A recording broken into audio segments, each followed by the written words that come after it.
ওগো আল্লাহ, ওগো মালিক, তুমি ছাড়া তো আমাদের আর কেউ নাই, তুমি ছাড়া তো আমার আর কেউ নাই। আল্লাহ গো, তুমি যদি মাফ না করো কে আমাকে মাফ করবে? তুমি যদি মাফ না করো কে আমাকে মাফ করবে? তুমি যদি আমাকে মাফ করো তাহলে তোমার কোনো দিকে করবে না, তুমি যদি আমাকে মাফ না করো তোমার কোনো দিকে বাড়বে না।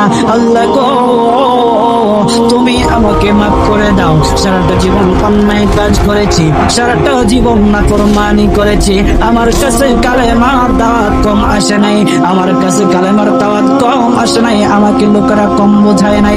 ওগো আল্লাহ, তুমি আমাকে মাফ করে দাও। মাফ না করলে কোথায় যাব, কার কাছে যাব? বাবা যখন মারে তখন মার কাছে আশ্রয় নেওয়া যায়, মা